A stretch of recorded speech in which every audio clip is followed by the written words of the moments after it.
Vamos a ver. Hola, buenas. ¿Qué tal? A ver, estoy con el audio del móvil. Vamos a conectar esto.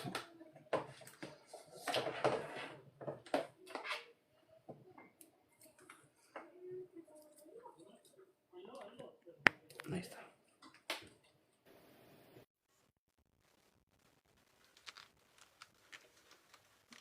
Hola, buenas tardes. Muy bien, perfecto.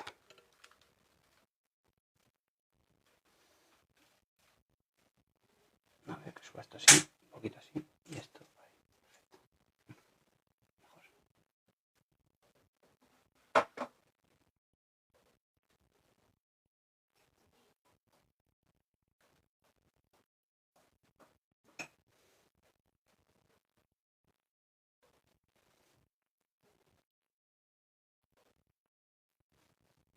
Hola, Mamen, buenas tardes. Esta mañana no hemos hecho directo. Hola, Maite.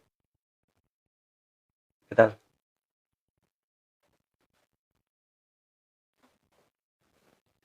Esta mañana me he pasado la mañana entera en la consulta que tengo en la ciudad vecina, en Novelda. Y bueno, pues lo he tenido que hacer así, así que no he hecho el directo de los miércoles. El directo para suscriptores, Maite, por cierto, lo vamos a hacer mañana a las 12, ¿vale? Mañana a las 12. A las 10 vamos a hacer el de siempre, con la Rose, y a las 12 el directo para suscriptores, ¿vale? ¿Vale, Mamen, también?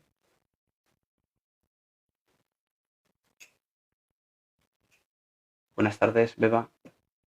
Me habéis echado de menos, Leonesa. Me han escrito por privado algunas personas, preocupadas incluso. Me ha pasado varias veces ya los días que no he podido. Oye, pues me alegro mucho de que, bueno, de que supongo al final este vínculo que se me eche de menos. Se agradece muchísimo. Hemos generado una comunidad muy interesante aquí, de verdad. Porque al final se vuelven rutinas y cuando la rutina no se cumple, pues entiendo que, bueno, pues genera esa rotura de la expectativa. Hola, ¿qué tal, Emanuel?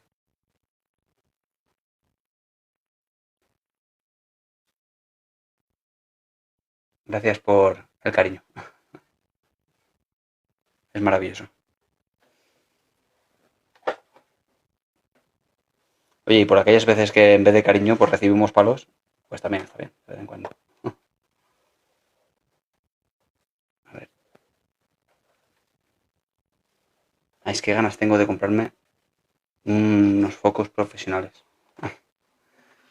No estos. En breve los tendré por aquí.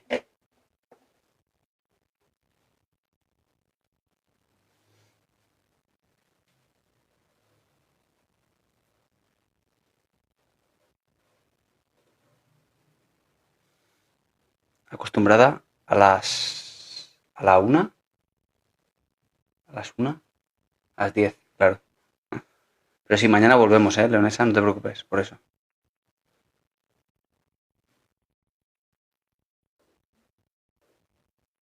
Y la semana que viene ya empezaremos, no, la semana que viene no. La semana que viene, sí, la semana que viene el miércoles. Hola, Teresa. Ya voy a otra vez acudir a la televisión donde voy habitualmente, a Teleelda, esa televisión comarcal. Hola, Iván. Y también empezaré en la radio también la sesión semanal que hacemos. No sesión, sino la visita que hago semanalmente para hablar pues de algún tema de psicología. Esa no será la semana que viene porque la semana que viene, el martes, aquí en donde yo resido en Monóvar, es festivo. Sí, los hago también los miércoles a las 8, Iván. También, siempre. Y lo de esas colaboraciones que hago con la tele y la radio, pues son también maravillosas porque llego a más gente y bueno, pues acuden a mí a razón de esas intervenciones porque alguien se siente identificado con aquello que tratamos. Y bueno, en ese sentido es maravilloso, de verdad. Cuando la gente se ve reflejada en eso que estamos contando, pues significa que algo está haciéndose bien.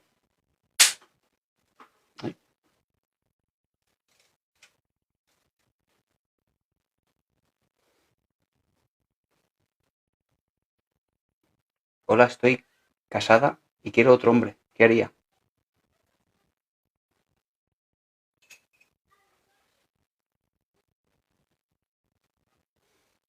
¿Quieres otro hombre y qué harías? Pues bueno, vamos a dar esa versión que siempre damos de vas a tener que elegir o una cosa o la otra porque las dos te pueden hacer ser muy feliz, las dos, y las dos te pueden hacer ser muy infeliz. En cualquier caso tienes que tomar una decisión. ¿Qué es lo que quieres? Si lo que quieres es la decisión, digamos, no lo que quieres, sino que tomas la decisión de dejar a esta persona y, digamos, la dejas y luego te juntas con otra persona y otra vez vuelves a pasarte lo mismo, de que no acabas de estar a gusto, en realidad va a tener poco que ver de esta persona. Vas a ser más bien tú la incapacidad que tienes de ajustarte o amoldarte a aquella persona que tienes al lado y no tanto que sea cuestión de esa persona. ¿Sabéis esas parejas mmm, jóvenes que no aguantan nada? Que a la mínima rompen la relación. Ocurre muchas veces porque, mmm, bueno, porque están en un estado a la defensiva y no aguantar nada supone que en ningún momento vayas a mantener una relación a largo plazo porque es imposible tener una relación perfecta. Es imposible que la persona sea exactamente como tú esperabas. Tener cierta flexibilidad va a suponer que la relación funcione, desde luego. Pero bueno, ya estás casada, ya estás con la persona que tú querías, pero luego no funciona. ¿Qué haces? ¿La dejas y buscas otro camino a ver si entonces sí la encuentras a esa persona? O quizá empiezas a cuidar esa relación como no has hecho hasta ahora, con tal de empezar a sentirte a gusto en esa relación. Las dos son viables, Nani. Yo sé que es difícil cambiar la forma de ver una relación con 20 años casados. 20 años que entiendo que en determinados momentos no se ha cuidado. Una relación que han habido momentos en los que se ha dejado de cuidar y eso ha ido, pues eso, generando una serie de problemas. De desgaste, ni siquiera problemas graves, sino un desgaste.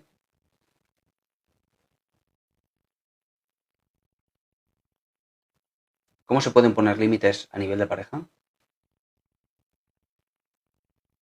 ¿Y por qué no se ponen límites más bien? Yo te diría por qué no se ponen límites. Porque entiendo que no poner límites, Yosemir, es porque tienes miedo a decirle algo que no le guste. Porque si hay algo que tú no estás dispuesto a aceptar, es decir, un límite, no se lo dices porque te da miedo su reacción, incluso que te deje. Si tú dices, oye, yo, no sé, tienes una novia y dices, yo quiero tener un espacio para estar con mis amigos, por ejemplo. Y esta pareja lo que hace es que con quizá una explosión de celos te lo impide. Por ejemplo, da igual, no importa el ejemplo, importa cómo hacerlo. Como ha ocurrido en otra ocasión, aprendes al final a evitar ese tipo de situaciones, de confrontaciones, y eso es un error. Evitar por el malestar. Al final, desde luego, nos va condicionando, no porque intente manipular la pareja, sino porque va reaccionando con malestar a tus conductas, las que no les gusta, y acabas siendo tú, pues esa persona que cede ante todo por miedo de nuevo a tener un problema con ella, incluso a que te deje. Por lo tanto, Yosemite tiene que ver con el miedo a perder.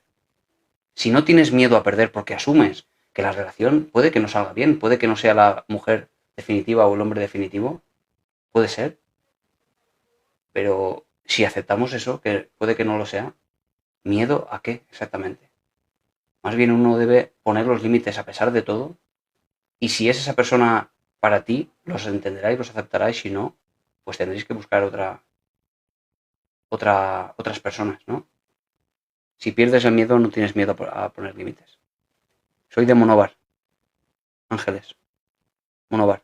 Y tengo consulta en Novelda, mi consulta está allí, mi despacho está allí, pero también paso consulta aquí en Monóvar.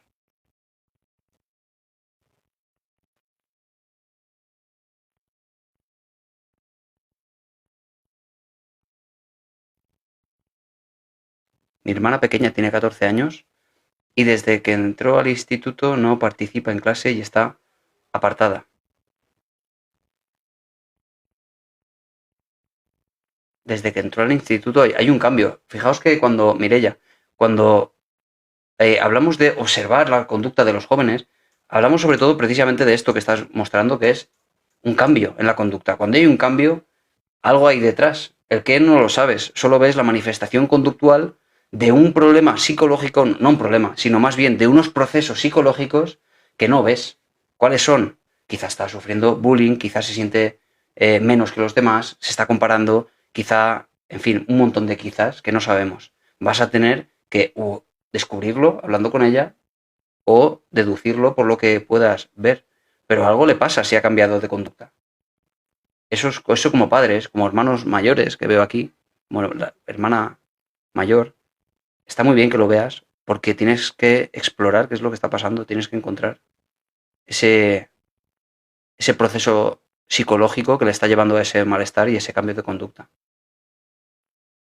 Y ojalá que todos con esos problemas que tenemos por dentro, que no manifestamos, que no vamos buscando ayuda, ojalá cada una de esas personas buscase ayuda psicológica, que pudiese hablar con alguien, que no le juzgase, que pudiese hablar a rienda suelta de una preocupación con tal de buscar soluciones.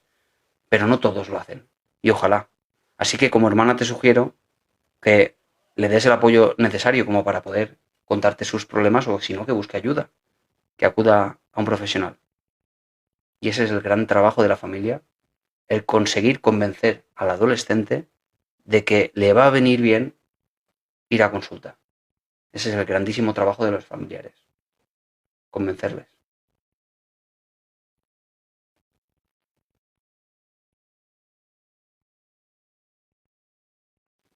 Claro, Nani, se complica más todavía si encima tienes niños.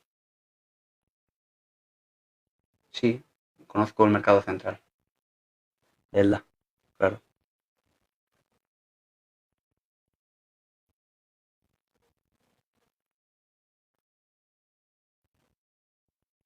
A ver por dónde iba. El miedo es mis hijos. ¿Y qué le podría pasar a tus hijos? Porque hoy en día, y cada vez más, las parejas de padres separados no necesariamente llevan a problemas con los hijos. A ver, es que, claro, hay que entender muchas cosas aquí. El aguantar por tus hijos una relación que tú consideras muerta, que no... mm,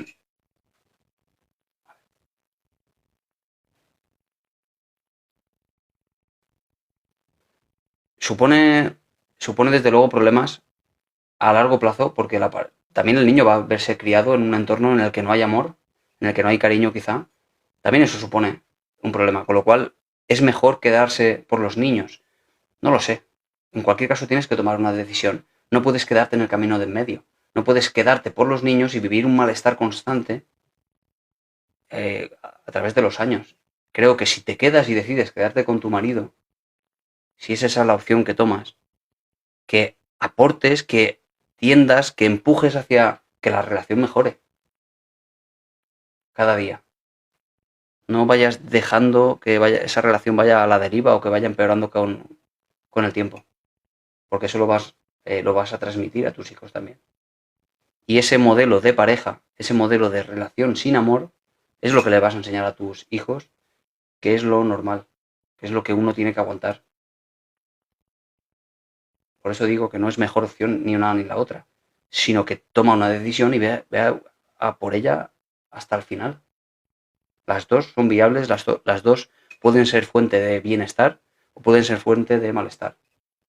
La gestión emocional está detrás prácticamente de cualquier decisión en la versión bienestar, la gestión emocional. Porque puede surgir culpabilidad, puede surgir rabia, puede surgir muchas emociones que te hagan sentir muy mal y al final pues que sientas que has tomado la decisión errónea. Claro, ¿qué pasa siempre con la decisión que no se toma? Que es la decisión intocada, es la decisión que no se confronta con la realidad, es la decisión que no empeora con los años, es la que se idealiza, es la otra.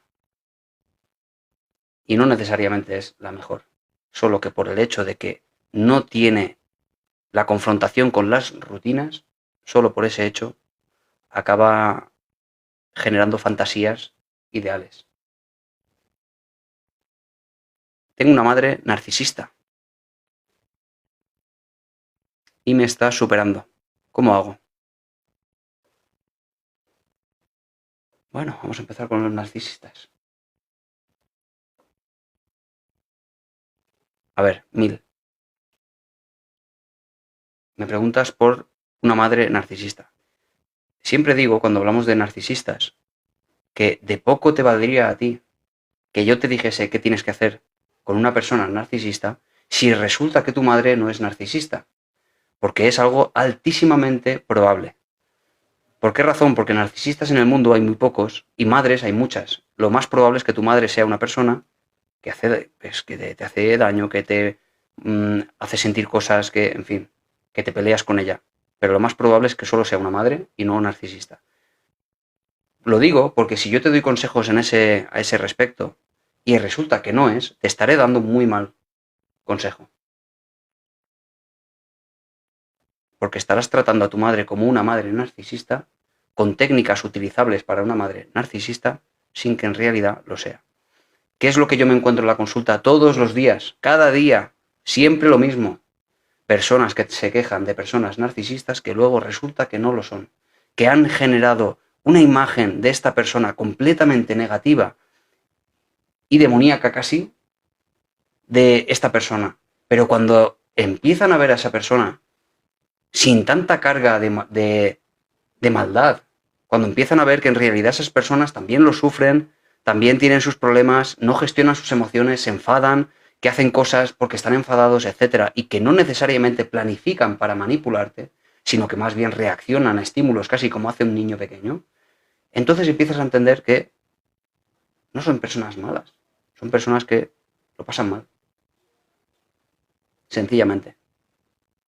Si es una persona que lo pasa mal, una persona que no gestiona sus emociones, no ha elegido ser así, no ha elegido manipularte. Te manipula, sí, pero no lo hace a propósito. Solo reacciona, porque no sabe gestionar sus emociones.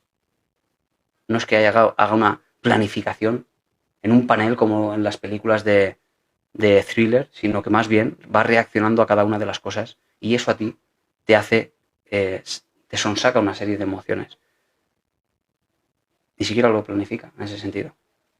Yo te recomiendo, sinceramente, te recomiendo profundamente que empieces a cambiar esa forma que tienes de ver a tu madre como prácticamente un demonio, que es un poco la imagen detrás de la madre narcisista. Te aconsejo que empieces a intentar entender a tu madre, por qué hace lo que hace, no como un monstruo, sino como una persona incapaz de gestionar sus emociones. Ojalá puedas conseguirlo, de verdad. Hola Evelyn, ¿qué tal? Gracias, Laura. ¿Cuánto tiempo se necesita para superar un duelo? Mi padre falleció hace 2 años y lloro de la nada. ¿Cuánto tiempo? Bueno, pues claro, sería difícil delimitar un tiempo exactamente. Antiguamente eran, bueno, pues 6 meses se consideraba un tiempo aceptable. Ya no tiene sentido, el criterio ha desaparecido, el criterio temporal. De todos modos, bueno, podemos tener en cuenta algunas cosas, algunos parámetros. Cuando uno reacciona con una tristeza excesiva al recuerdo de su padre, por ejemplo, ¿qué significa reaccionar de una forma excesiva?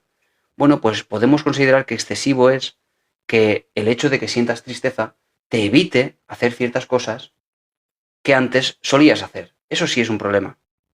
Que te acuerdes de tu padre no significa en realidad que sea o que te genere una tristeza momentánea, no sería un problema si luego sigues tu vida, si luego sigues tu día. Con lo cual, una emoción puntual se diluye rápidamente porque la gestionas. Y hablamos de 2 años. ¿Que ha pasado hace un mes? Bueno, pues es normal que intentes recogerte, que no hagas cosas. Tendría sentido. Pero después de 2 años, la tendencia debería ser a volver a recuperar tu vida, la de antes. Que no te empuje la tristeza o los sentimientos que tengas, melancólicos, no te empuje hacia la desactivación, hacia evitar hacer cosas. Porque entonces ya no estamos hablando de duelo, estamos empujando hacia un problema ya clínico que es la depresión. ¿Vale? Además vamos asociando creencias, pensamientos concretos, coherentes con esa sensación, con ese sentimiento, todo muy oscuro, todo muy negro, pensamientos de que nada tiene sentido, de que todo me pasa a mí, pensamientos de poca valía, etcétera. Eso ya no es duelo, ya es síntomas de depresión. Así que no te digo el criterio temporal, no importa. Importa qué está pasando con esa tristeza que sientes, si se transforma en o se diluye y sigues con tu vida o no.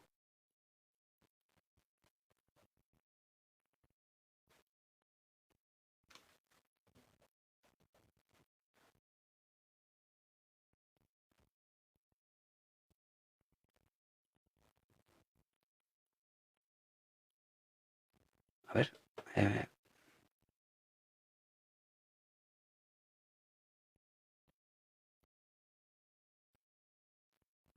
gracias, Mirar Jubilos, por ese quiéreme.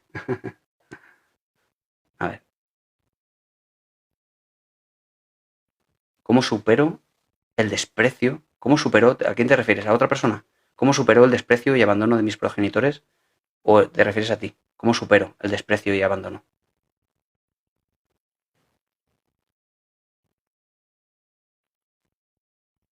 Sí, la agorafobia se cura. Y la terapia cognitivo-conductual es muy efectiva para la agorafobia. Qué bueno verte a esta hora. Aquí son las 12:21. Claro, porque tú ahora estás en el otro lado del charco. Cuando me veías aquí, era pues a la hora de aquí, que aquí son las 8 de la tarde ahora. Gracias, por estar ahí.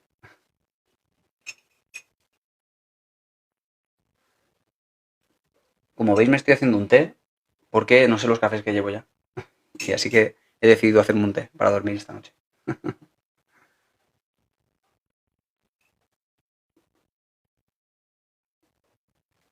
Sin embargo, aquí preguntan otra cosa. Si el trastorno bipolar se cura. Eso no se cura, porque estamos hablando de otra cosa. Hablamos de un trastorno mental grave, que de lo que se trata es de que, desde luego, mediante también la ayuda de la psicofarmacología, de la psiquiatría, que llegues a un punto en el que ese trastorno mental grave sea lo más liviano posible, que aprendas a gestionar, a controlar lo más posible esos episodios que antiguamente se llamaban maníaco-depresivos, es decir, los episodios de manía y los episodios de depresión. Que aprendas a identificar esos desencadenantes de esos episodios con tal de pues, anticiparte y llegar al mayor control posible. Pero no tiene cura como tal. Hablamos de un trastorno, como digo, mental grave. ¿Okay?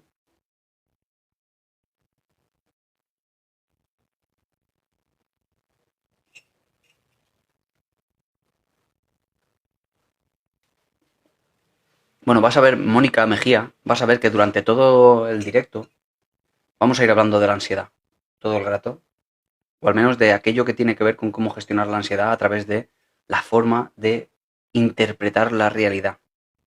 ¿Vale? Lo vamos a ir viendo con técnicas específicas. Porque, por ejemplo, tiene que ver con otras emociones como la rabia.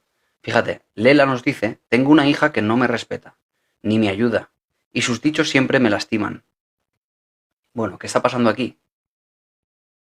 Bueno, aquí está pasando que Lela se siente atacada por su hija cuando, por ejemplo, pues no la respeta, que entiendo que no le respeta es que le falta el respeto mediante un insulto, ¿no? Entiendo. Aparte de que no le ayude, que eso es otro tema. Bueno, ¿qué está pasando aquí? Y vamos a verlo y qué tiene que ver esto con la ansiedad también. Está pasando que Lela ha asumido entre sus creencias férreas de cómo un adolescente, una hija en general, no sé la edad que tiene, no importa, de cómo debe comportarse. Es decir, los hijos tienen que respetar a sus padres. Y está bien, no está mal. La creencia no es que esté mal. ¿Qué es lo que sí está mal, al menos en cuanto a la capacidad que tiene de generarte malestar? La inflexibilidad, la rigidez de las normas, la rigidez de los valores. El respeto es un valor que uno asume de forma personal. Alguien asume que el respeto es necesario y que los hijos deben respetarnos. Genial. Pero si somos muy inflexibles, veremos que cuando alguien nos falte respeto, no hace falta que sea una hija, puede ser cualquier persona, nos va a molestar, nos va a dar rabia. Sin embargo, hola María, buenas tardes, si somos flexibles podemos entender que no necesariamente todo el mundo piensa como nosotros, que no todo el mundo está cargado con nuestras creencias, valores, expectativas y todo el mundo mental que nosotros, de forma personal, hemos generado aquí dentro. Los demás no tienen lo mismo. Aquí dentro, cada uno de nosotros, inclusive nuestros hijos, tienen otra cosa, otro sistema operativo completamente diferente. Si nosotros vamos por el mundo con esto, intentando exportarlo a los demás, vamos a enfadarnos, vamos a sentir ansiedad, vamos a sentir tristeza, pero es que los demás tienen sus propias subjetividades. Así que yo no digo que los niños, yo también soy padre, yo no digo que a mí no me guste que me respete mi hija, pero puedo entender que cuando está enfadada, al igual que hago yo y que hace cualquier persona, entiendo que tire a dar, que tire a hacer daño, porque necesita, mediante esa rabia, el desahogo. Es la peor forma de buscar el desahogo con la rabia, pero entiendo que está en ese proceso de aprendizaje que desde luego aprenderá a controlarse. Y probablemente con el tiempo, si yo tengo paciencia y si yo gestiono mis propias emociones, aprenderá a respetarme. Pero ¿cómo va a poder respetarme, por ejemplo, mi hija? Si cada vez que ella se enfada yo le hablo sin respeto, si yo no controlo mis emociones. Bueno, pues tiene que ver con eso. Tiene que ver con que me controle yo y con que yo sea flexible, con que entienda que no necesariamente la gente tiene que respetarme a la fuerza. Ojalá lo fuera, pero no es así. A veces nos van a faltar al respeto. ¿Qué capacidad vamos a tener nosotros de darle a eso importancia o de quitársela? Eso es lo que va a determinar que sintamos rabia o no la sintamos. De la misma manera que, como decía antes Mónica, respecto de la ansiedad, cada vez que percibamos una situación que no es peligrosa como amenazante, vamos a sentir una activación, una generación de ansiedad ante algo que ni siquiera es peligroso. Igual que percibimos las situaciones como injustas con la rabia. La capacidad de manejarnos mentalmente en esas situaciones va a determinar que sintamos de una forma desmedida las emociones, que tengamos ataques de ansiedad inclusive, que tengamos arranques de rabia terribles y por lo tanto al final que acabemos haciendo algo de lo cual acabemos arrepentidos. Gracias, Ali. Es un gusto escucharte, te sigo y gracias. A ti.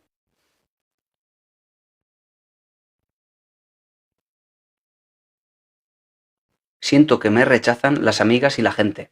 Es una afirmación muy dura, ¿eh?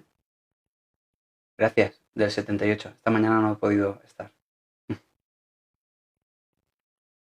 Fijaos, Fonsi Mayo nos dice una afirmación difícilmente creíble. Fijaos, y no lo digo como una crítica. Siento que me rechazan las amigas y la gente. La gente implica que el mundo entero está en tu contra, que te rechazan, lo cual es completamente imposible. Pero da igual, porque creer esto a través de unas pocas experiencias, da igual las que sean, 2, 3, 15, ¿cuántas personas llega alguien a conocer? 100. No lo sé, pero es imposible que todo el mundo te haya rechazado. Sin embargo, con unas pocas experiencias uno acaba generalizando eso. Acaba uno empezando incluso a convertir esto, las experiencias negativas de la gente de rechazo, incluso acaban haciendo, pues, con sesgos, acaban interpretando expresiones de los demás en rechazos que no son tales. Eso también ocurre. Es decir, que alguien te rechace de forma clara sería un rechazo. Que alguien te diga, oye, no quiero estar contigo, eres desagradable. Bueno, eso es un rechazo, pero luego, después de esas pocas experiencias, lo he dicho antes, uno empieza a tener pensamientos coherentes con su emoción. Si se siente mal, se siente triste, se siente que es menos que antes por esas razones, va a empezar incluso a tener pensamientos coherentes con esa emoción. Si alguien te mira de soslayo, como de manera sospechosa, si alguien te lanza una mirada que no te gusta, tú vas a interpretar de nuevo que es un rechazo y quizá no lo sea. Quizá sea por otra razón que no tiene nada que ver contigo. Así va a empezar a trabajar tu mente procesando una información de forma errónea. Con lo cual, por eso te digo, Fonsi Mayo, que es un error pensar que todo el mundo te rechaza y en realidad habrán personas que no te rechace, pero le prestas todo tu foco de atención solo a esas pocas experiencias.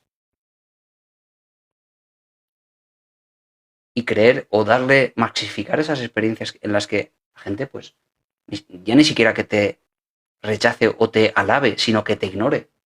Por ejemplo, habrá mucha gente que no te haga caso siquiera. Esa no te rechaza, por ejemplo. Y habrá gente para la cual seas importante y te aprecia. Son esquemas mentales. no es la verdad. Y eso es lo que podemos cambiar. ¿Sabes qué pasa, Fernando? Fernando Gutiérrez, que la creencia errónea, porque es errónea, tengo que decirlo, de que digamos, la fecha en la que naciste, es decir, los horóscopos, la creencia de que eso determina la personalidad, de que podemos predecir la personalidad o incluso la conducta de alguien porque ha nacido en mayo o en noviembre, es un error y lo sabemos claramente, no hay ninguna duda de ello. Pero sabemos más todavía, a través de estudios científicos, ¿vale? Sabemos no solo que no es verdad, que no tiene nada que ver la carta astral ni dónde están las estrellas para que uno tenga una personalidad u otra, sino que además, fíjate este dato curioso, Fernando, cuando alguien cree en el horóscopo, a diferencia de una persona que no cree en el horóscopo, cambian cosas, ocurren cosas.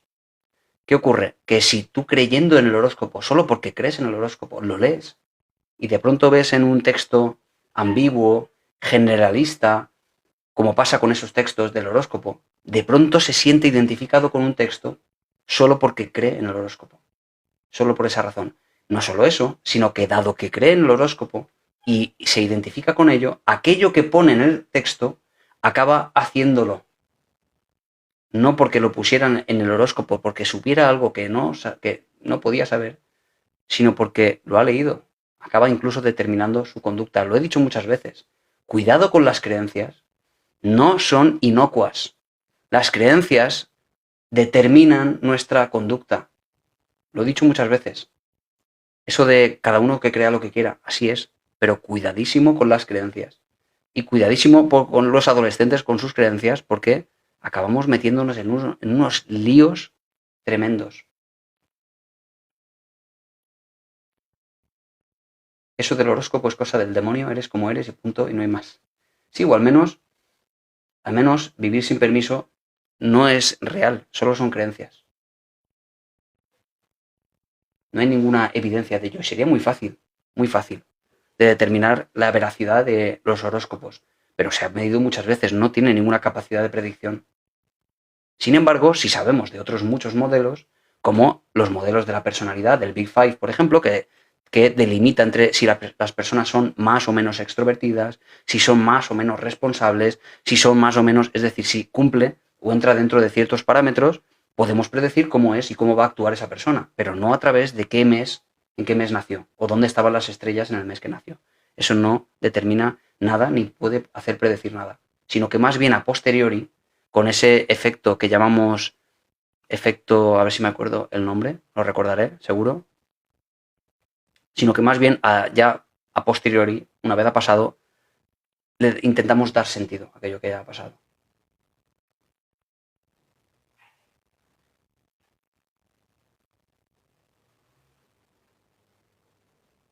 ¿Qué opinas del apego? Pues hace poco, es que pasa el tiempo muy rápido, hace poco di una conferencia sobre el apego, los diferentes tipos de apego, de cómo esto puede influir en nuestra persona adulta, de lo que somos después con los años, de cómo incluso puede influir en las relaciones a futuro, todo eso.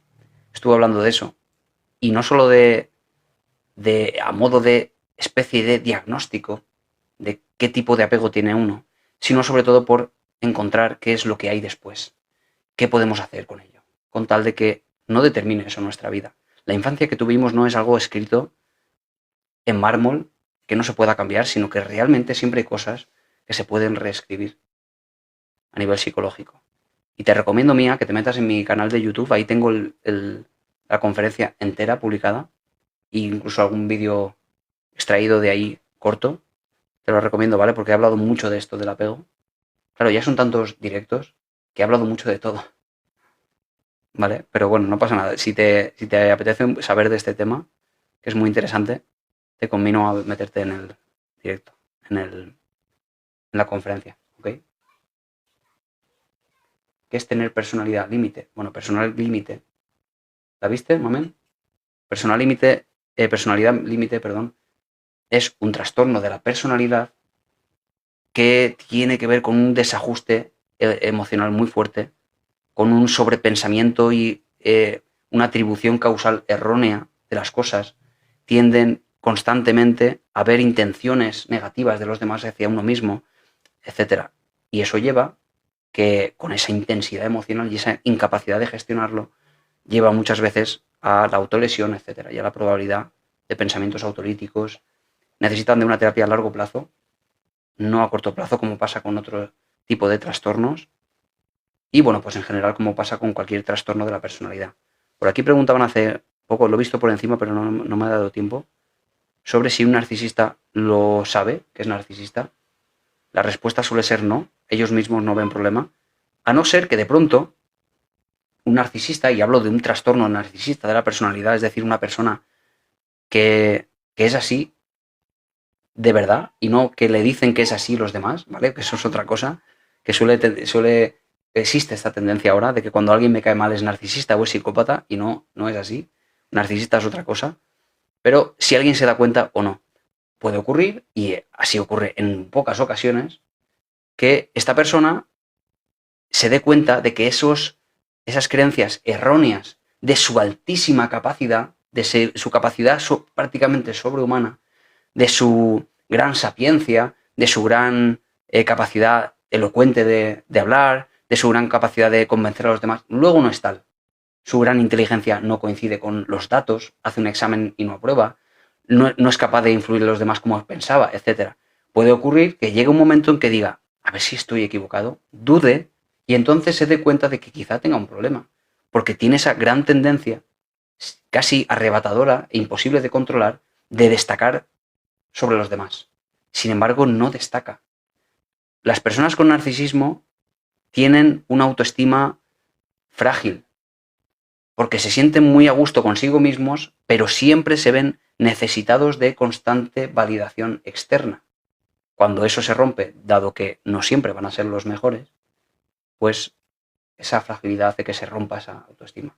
Con lo cual puede ocurrir que a causa de ese malestar acudan a consulta porque se ven en problemas. ¿Necesitas una conversación? Bueno, pues ya sabes, me puedes escribir por privado, o puedes solicitarme una consulta online. Ahí tienes la página web, zorelpsicología.com, o por privado, no importa.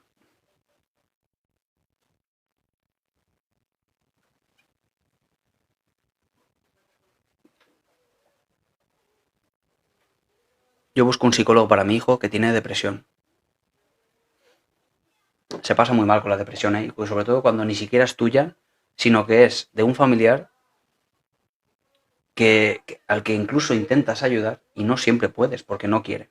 ¿Te pasa eso, Lore? ¿Te pasa que le intentas ayudar, le dices acude a consulta y no quiere? ¿O sí quiere él? Porque si quieres, casi tienes la mitad hecho. ¿Sabes, Lore? Casi tienes la mitad hecho. Es lo más difícil por parte de los familiares. Pero sí, desde luego, si tiene depresión, desde luego que necesita ayuda. No te digo que sea yo el que le ayude, que si buscas mi ayuda, desde luego te la voy a ofrecer. Pero una persona con depresión necesita ayuda, porque no hablamos de tristeza. Hablamos de otra cosa. Hablamos de algo mucho más grave. Por cierto, la depresión, lo decía hace un rato, es la quinta causa de muerte del mundo. No es tristeza. Es mucho mayor. Tiene otros síntomas asociados muy peligrosos.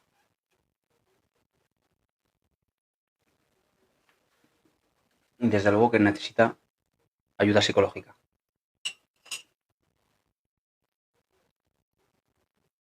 ¿Me podrías dar recomendaciones para ayudar a mi hija con TLP? Casi 18 años, está acudiendo a terapia psicológica y psiquiátrica, imagino.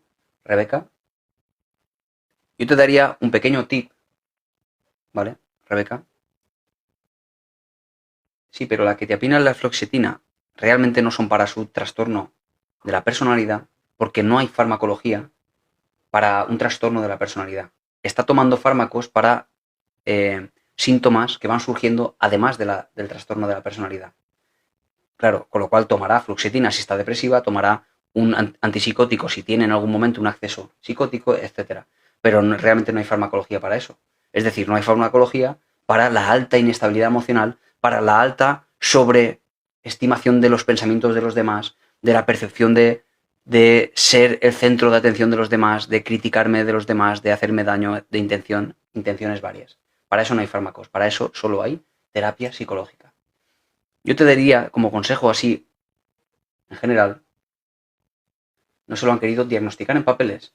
Si no se lo han querido diagnosticar en papeles, Rebeca, tenemos que incluso dudar de que lo tenga, porque hay que fiarse de los clínicos y si dicen que no lo tiene, es porque han visto algún parámetro o porque no ha cumplido con todos los criterios. ¿Y por qué no le han querido diagnosticar? ¿Por qué razón? Rebeca. Es curioso, que no lo hayan querido diagnosticar. Está en edad ya, porque tiene que tener al menos 18 años, pero entiendo que antes han habido síntomas. Lo que pasa es que antes de los 18 no se puede diagnosticar un trastorno de la personalidad y se le llama, pues de otros modos, a los problemas de la infancia. Por ejemplo, trastorno disruptivo de la conducta, trastorno explosivo intermitente, pues incluso TDAH, lo que sea.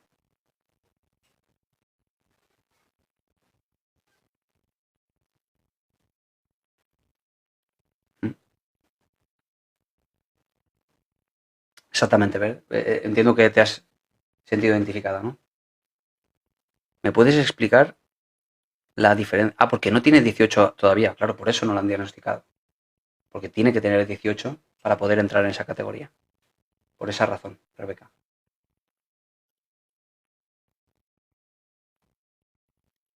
Claro. De todas maneras, da igual la etiqueta, ¿eh? Si tiene esos síntomas, tiene que tener ayuda psicológica. Bueno, me pedías un tip, ¿vale? Te voy a dar un tip rápido. Es imposible hablar de terapia en tan poco tiempo, pero yo te diría, Rebeca, que dado que la altísima, el altísimo sobrepensar que tiene una persona con TLP, es decir, ese ir atribuyendo causas de las cosas a la gente, la sensación de que los demás hablan de mí, de que intentan hacerme daño, todo eso que tiende a hacer una persona con TLP, yo te diría que intentes siempre hablar sin ambigüedad, decir claramente siempre tus intenciones y no eso de es que ella lo sabe. No decir esas cosas de yo no se lo digo porque ella lo sabe. Intentar siempre ser muy clara a la hora de hablar. Mostrar de antemano todas tus intenciones. ¿Vale? Para que ella no rellene con sus fantasías lo que tú le estés diciendo.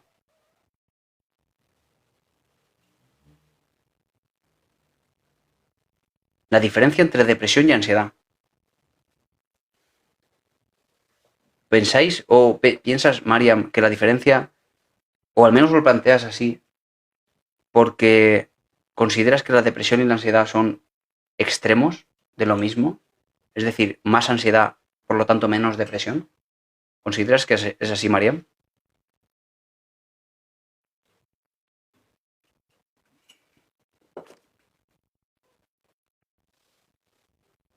Te voy a dejar que contestes, ¿vale, Mariam? ¿Crees que es un continuo, que la depresión está aquí y aquí la ansiedad? Y si uno tiene más de depresión, tiene menos de ansiedad. Sí, ¿no? No es así. Porque la depresión es una categoría independiente de la ansiedad. Y muy frecuentemente, además, la depresión se vive con ansiedad también. Lo cual no hace sino que empeorar el cuadro clínico. Bueno, ¿qué es depresión? Depresión es sentimientos, por un lado, de tristeza. Evidentemente tiene que haber tristeza durante casi todo el día, así lo define el DSM, tristeza durante casi todo el día, o en el caso de niños pequeños, que haya irritabilidad durante casi todo el día, ¿vale? Eso es el criterio esencial. Ese y el otro, que es el que dejes de hacer aquellas cosas que antes hacías. Que tengas una pérdida de interés, una abulia, una bajada del interés general de aquellas cosas que antes hacías. Son los dos criterios generales necesarios para el cumplimiento del diagnóstico de depresión mayor, ¿vale? Tristeza, falta de ganas de hacer esas cosas que antes hacías. Pero además, una serie de síntomas como ganar peso o perder peso, el lentecimiento psicomotor, ideación autolítica, en fin, una serie de síntomas adicionales. ¿Qué es la ansiedad? No tiene nada que ver. La depresión es bajada de la energía, pocas ganas de nada. La ansiedad, sin embargo, es energía extra. Una energía que tu cuerpo genera para supuestamente enfrentarte a un peligro que no existe. Por lo tanto, una energía extra que te agota, que te deja completamente agotada. Ansiedad es, por tanto, una reacción fisiológica a pensamientos concretos, catastróficos, de un peligro que no va a ocurrir. ¿Ok? Espero haber definido bien qué es una cosa y qué es otra. Estoy en la provincia de Alicante, no en Alicante capital. Estoy en Monóvar, que es una ciudad o pueblo del interior, y tengo consulta en Novelda también. Gracias a ti, María, por preguntar. Ok, Rebeca, gracias.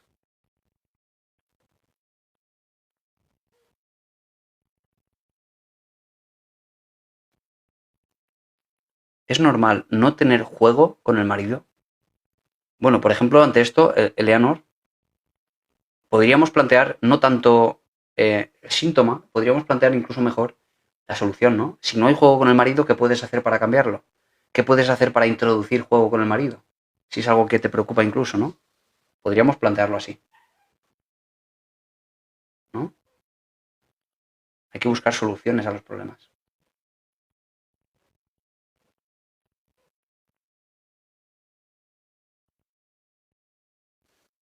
A ver, porque estoy leyendo aquí y allá. Y como siempre son preguntas muy dispares unas de otras e intento centrarme.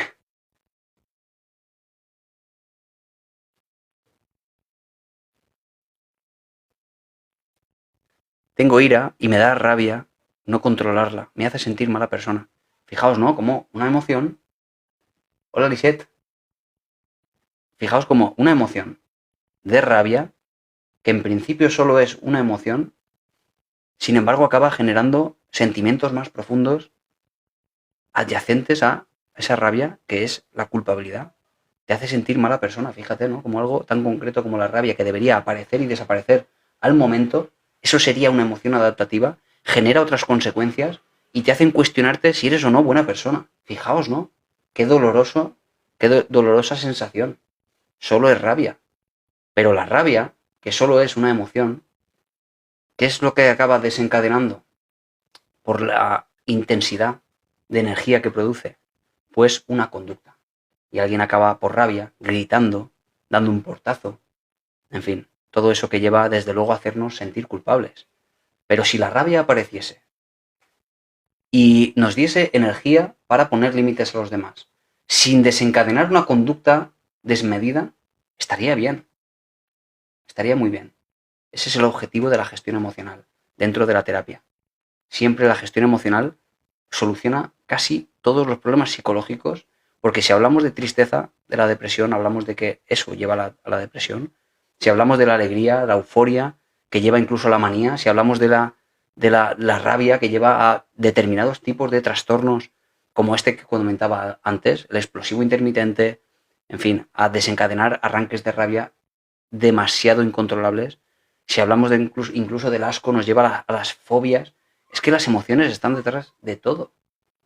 Es tan importante gestionar las emociones y a su vez pues son los que nos causan tantísimo malestar en el día a día. No solo hablamos de trastornos psicológicos, hablamos del día a día.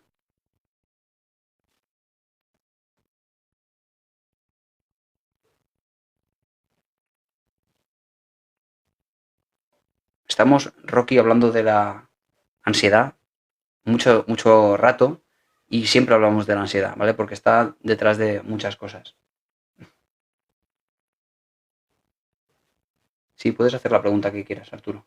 Lo voy a intentar contestar. Hay muchas preguntas y siempre lo intento, ¿vale?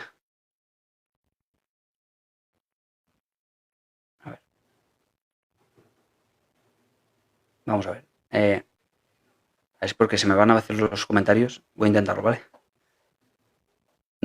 Perdonadme, aquellos comentarios que no puedo responder. Sencillamente, si queréis que os responda y se me ha pasado, volver a preguntar, ¿vale? Tengo depresión crónica, ¿se podría curar? A ver, si la depresión crónica, porque vamos a considerar que es la depresión crónica. ¿Por qué es depresión crónica? Porque no se ha solucionado. Pero ¿por qué no se ha solucionado? Se llama crónica porque ha persistido en el tiempo, porque no está siendo episódica y porque hay algo que continuamente la alimenta. Habrá que buscar una solución a ella. ¿Qué es lo que no ha funcionado? Quizá porque no se ha hecho una terapia adecuada para la depresión, quizá porque la terapia no ha funcionado por determinados parámetros, como por ejemplo no se ha aplicado aquello que se tendría que haber aplicado en las intersesiones, porque no ha habido conexión con el psicoterapeuta, porque por muchas razones. Porque han habido estresores externos que no han sido capaces de solucionar, por muchas razones. Si llamamos crónica una depresión es porque ha aparecido y constantemente se ha ido retroalimentando a sí misma sin que haya algo que lo corte, que corte ese círculo vicioso. Y probablemente lo haya. Y para las depresiones crónicas hay terapias específicas que tienen evidencia científica, como la basada en la terapia cognitiva basada en el mindfulness. Es un tipo de terapia de tercera generación que ha encontrado evidencia para la depresión crónica. Fíjate cómo incluso para depresiones crónicas hay evidencia científica. Muy interesante esto. Con lo cual no tires la toalla. Siempre hay algo que hacer. Si has sido crónicas porque no has encontrado la tecla que va a hacer que cambies. Pero existe esa tecla. Hay que buscarla. Hay que buscar la persona adecuada quizá, la metodología adecuada, la terapia adecuada. Y es difícil a veces. Los trastornos y depresiones pueden venir de genética familiar. No solo pueden, sino que vienen. La carga genética supone un predisponente. Predisponente no es determinante, solo es predisponente. Es decir, que uno adquiere por herencia una serie de genes. Por ejemplo, en personas depresivas sabemos que los hijos de personas depresivas, y no solo depresivas, sino de trastorno bipolar, heredan esa carga genética. Con lo cual, ¿qué supone esto? Que tiene más probabilidades de padecer cualquier trastorno del ánimo, ¿vale? Del estado de ánimo, es decir, depresión, bipolar, mixto, todo eso, ¿vale? ¿Esto supone, como digo, que vayas a tener depresión? No, porque luego hay otros mediadores que tienen que ver ya con la persona y cómo vive la persona lo que está viviendo. Quizá adquiera la carga genética y lo herede a sus hijos, pero no tenga nunca depresión. Pasa igual con cualquier enfermedad médica, ¿vale? Luego hay desencadenantes, etc. ¿De dónde soy? De la provincia de Alicante, Sara.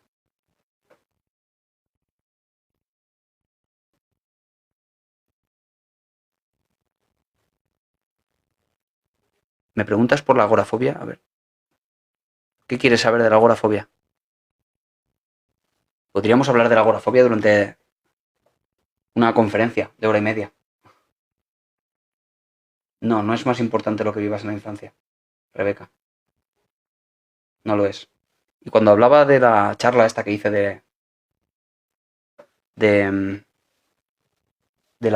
apego, hablaba precisamente de que nada determina. En cualquier caso, de lo que supone es, al igual que decía hace poco, buenas noches, Lisette, ¿te vas ya? Un placer que estés por aquí. A mí me quedan 5 minutos. Supone, de nuevo, algo que predispone. Alguien que tiene un problema en la infancia, por ejemplo, un trauma, un abuso, un maltrato, supone que tenga más probabilidades de padecer luego un trastorno psicológico, pero no determina. Porque hay personas que con esa carga en la infancia luego no tienen trastornos. Mucha gente. Esto es, o viene, esta información, esta creencia errónea, viene del psicoanálisis. Pero el psicoanálisis jamás ha ido asociado a una evidencia científica. El psicoanálisis postulaba, de forma, como digo, errónea, que todo trauma, todo trastorno psicológico, incluso físico, venía dado por un trauma en la infancia. Pero no es así. Se ha visto muchísimas veces. Con lo cual no es lo más importante. Lo digo, sobre todo, porque personas que a día de hoy tienen trastornos no han tenido todo eso y ha generado su trastorno en la vida adulta. Porque fíjate, si hablamos, Rebeca, y me han preguntado aquí, voy a conectar con la pregunta que me han hecho sobre la agorafobia. Alguien que tiene agorafobia, ¿podemos pensar que la agorafobia ha surgido porque ha tenido un abuso en la infancia, ha tenido un maltrato en la infancia, lo ha pasado muy mal en la infancia y por eso a día de hoy, como adulto, tiene agorafobia? Bueno, es posible. Si ha tenido un estresor muy grande en la infancia, le ha predispuesto a que a día de hoy, bueno, sí le ha predispuesto, pero ¿es por eso por lo que tiene agorafobia? No. ¿Por qué tiene agorafobia? Y te lo voy a explicar a nivel conductual. Es mucho más sencillo de lo que parece. Tiene a día de hoy agorafobia porque en un momento determinado, por alguna razón, empezó a experimentar síntomas de ansiedad muy intensos en un lugar en el cual no pudo escapar.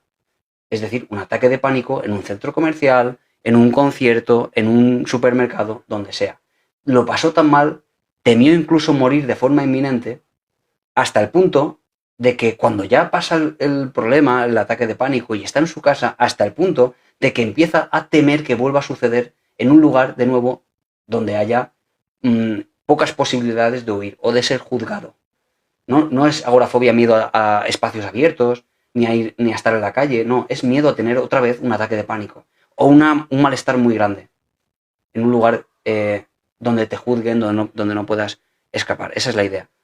Con lo cual, porque te haya dado un ataque de pánico por razones que no tienen que ver con nada del pasado, solo porque empezaste a prestar demasiada atención al corazón, pusiste todo tu foco aquí en el corazón, te empezó a palpitar muy rápido, cada vez te dio más miedo a morir de un infarto, te dio al final un ataque de pánico, solo por eso se ha desencadenado una agorafobia y hace que sigas cada vez más evitando situaciones hasta que acabas encerrado en casa.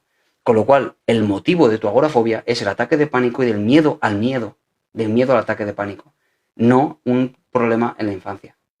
Fíjate, ¿no? Haya o no haya un problema en la infancia, en realidad lo que ha desencadenado y sobre todo lo que está manteniendo a día de hoy el problema de la agorafobia fue el desencadenante, el trastorno de pánico que hubo en el momento. ¿Vale?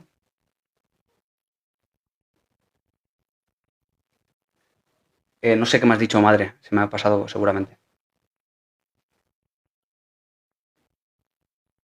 Nada, de nada, Rebeca, ya ves, para eso estoy aquí, para responder preguntas. Y como siempre digo, perdonad los que no respondo porque yo voy viendo preguntas y las voy contestando y no puedo a veces seguir un orden porque a veces, pues, en fin, se me bajan para allá, lo que sea, hago lo que puedo. Hubo un tiempo en el que contestaba todo porque habían pocas preguntas, pero aquí cada vez somos más personas y cada vez cuesta más, ¿vale? Pero no se trata ya no es el objetivo, no se trata de responder a todas las preguntas. Ahora mismo se trata solo de hablar de psicología. ¿Vale? Y de ir viendo preguntas y hacer esto interesante para aquella persona que le interesa la psicología en general, ¿vale?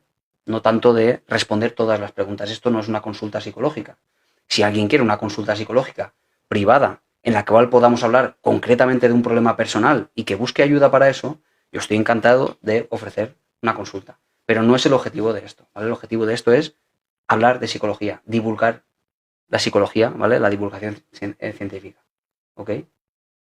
Y bueno, voy a ir cerrando, ¿eh? Porque son las 9 ya y me están esperando para cenar.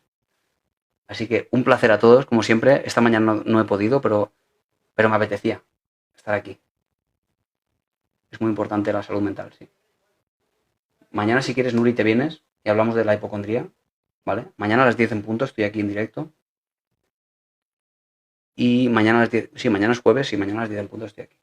¿Vale? Y luego a las 12 voy a hacer el directo para suscriptores, que es el directo que hago normalmente los miércoles a las 11. Si alguien quiere suscribirse, está mi perfil bajo la pestaña de suscribir, son 3,5 € al mes y hacemos un espacio pues para poder hablar ya cada uno con su cámara de problemas más concretos y de un poquito de tiempo para todos. Sí, la distimia tiene cura. Sí, efectivamente. Un placer que me salieras y poder escucharte. Gracias, Ali.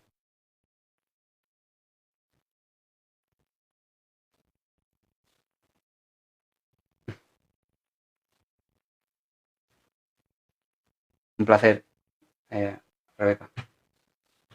Gracias, Mamen, por el apoyo de siempre. Si quieres, mañana te vienes, Violeta, y hablamos de eso, ¿vale? De la distimia. ¿Vale? Maite. Mañana a las 12, ¿vale? También, bueno, vente a las 10, pero luego a las 12 también. No sé si lo habrá visto Noé, creo que no lo ha visto, no lo ha visto por aquí conectada, pero bueno, espero que esté mañana. Bueno, chao, chao, hasta mañana, adiós. Madre mía, 130 personas. No bajamos ya de ahí, ¿eh?